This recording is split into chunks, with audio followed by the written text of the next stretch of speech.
Hi folks, this is Aquifil again, and yeah, well, I have talked about the WWE Draft and the roster split between Raw and SmackDown in the past, and of course now the draft results are in. I would have uploaded the video a little bit sooner, but it was hot as hell today and I really didn't want to sit in front of the computer and make a video, so sorry for that. Well, the draft is done. And the first thing I want to comment on is the overall star power the two rosters have. First of all, Raw has a nice mixture between established superstars like Seth Rollins, Charlotte, Roman Reigns, Brock Lesnar, The New Day, and the up-and-coming stars like Finn Balor, Enzo and Cass, Kevin Owens, Cesaro, Sami Zayn, Sasha Banks, The Club, plus some pretty decent undercard people. SmackDown, the established stars, the main eventers they have, that's off the charts because they have Dean Ambrose, the current champ, AJ Styles, John Cena, Randy Orton, and established stars in the mid-card like Alberto Del Rio and The Miz. And there are some people that finally can get a chance to shine, or can get a chance to get out of the doghouse. For example, Dolph Ziggler, or Baron Corbin, or Apollo Crews. Plus, again, some undercard people, but on SmackDown they're even less interesting. So, the star power in depth is weaker on SmackDown, at least in my opinion, but the main event rocks. And I want to start with the main event and looking at the main event picture. Raw, of course, as I said, awesome, especially thanks to the Finn Balor call-up, because you have guys like Rollins, Reigns, Lesnar, that's big names. You have guys like Cesaro, Zayn, Owens that can step up, get into the main event to make an interesting feud and freshen things up a little bit. Of course, Finn Balor, it just works with Raw. It's cool. And finally, guys like Zayn or Owens will get a chance to become main eventers. On SmackDown, of course, with Cena, Styles, Ambrose, Orton, and Wyatt, there are already established stars that really can go at main event level and already were in main events. So SmackDown, big plus for SmackDown, and that makes it look like a legitimate second show, not a B show, a second show, aside from Raw. But as I said, in depth, the star power on SmackDown is a little bit weaker, and we'll see that looking at the other divisions. First of all, the tag team division. Raw has 6 teams, 3 of them absolutely hot, so to speak. We have The Club. Really hard fighting, tough guys. I'm gonna adjust the camera a little bit. Yeah, now it looks better. The Club, great guys. We have New Day, hot as hell. We have Big Cass and Enzo Amore, even as over as the New Day, if not even more. And 3 teams that fill up the division a little bit.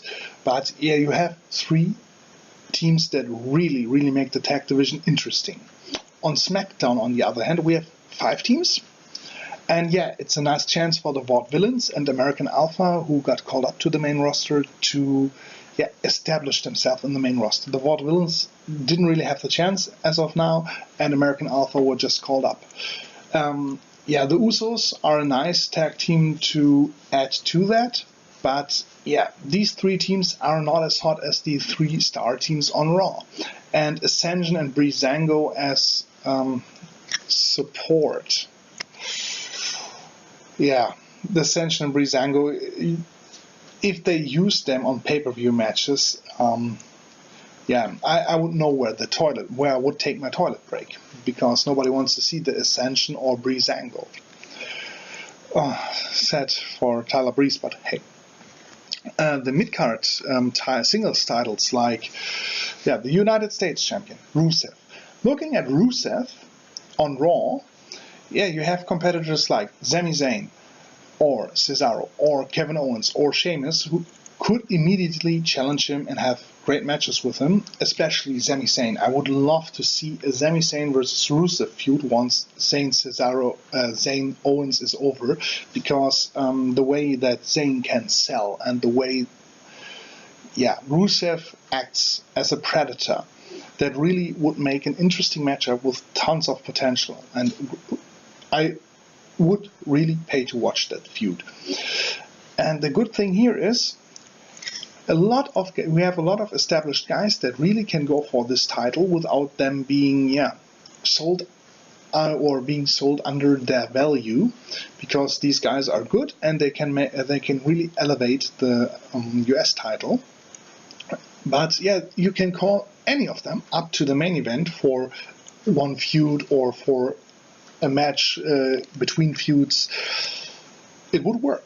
And the United States title picture, as I see it, is relatively close to the main event. On SmackDown, on the other hand, I'm not a fan of The Miz. No big secret here. Still, he's an established superstar. And but looking at his contenders, I see guys like Baron Corbin, like Dolph Ziggler, like Kalisto, like Zack Ryder, like Alberto Del Rio, or Apollo Crews. And those are nice names. But in the end, none of them feel close to the main event. I mean, of course, Dolph Ziggler, in my opinion, he could be a main eventer. He definitely has the talent, but WWE always has put him in the doghouse when he was close. But aside from Ziggler, those are not main event guys. And the potential IC title picture is, it really screams mid-card.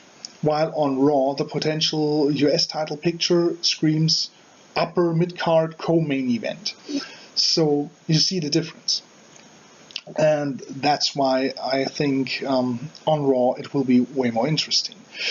On SmackDown, of course you could argue that guys like Cena, AJ Styles, Ambrose, Orton, Wyatt, when they're not in the main event, they could compete for the IC title, but somehow it would be a little degrading to them, because they're better than what the IC title is at the moment. And if they were used to elevate the title, you'll need two of them, because with the guys I've mentioned as the potential IC title contenders, although Styles, Ziggler, the women's division on Raw, we have gals, not guys, gals like Charlotte, Sasha Banks, Paige, and Nia Jax. Nia Jax isn't that talented, but her being a quite huge gal brings some diversity to the division. And I think the Divas title or the women's title picture on Raw is fine. On SmackDown we have Becky Lynch and some supporting cast, and it will help Becky Lynch showing off that she is good, that she can get spotlight that way. But we'll need more really strong competitors for her, because without good competition she can't have great matches. And she'll get spotlight, but she won't really get people invested. On the upcoming Cruiserweight division that is supposed to be on Raw,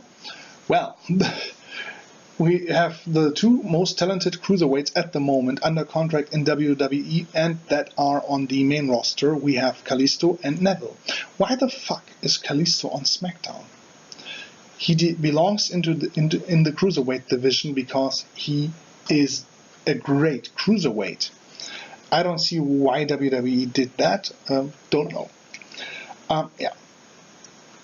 Finishing words. I wanted to make this rather short because it doesn't make sense speculating about the future. We'll see where it all goes.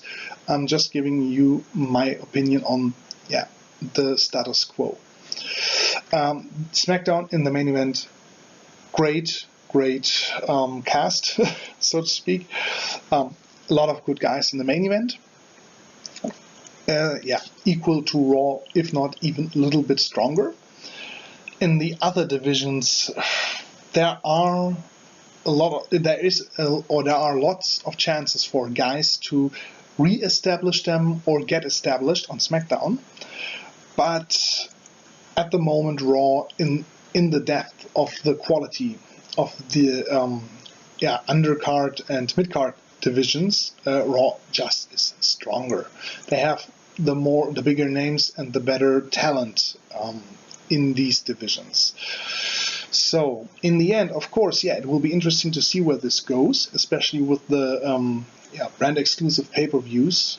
So we have 2 pay-per-views a month.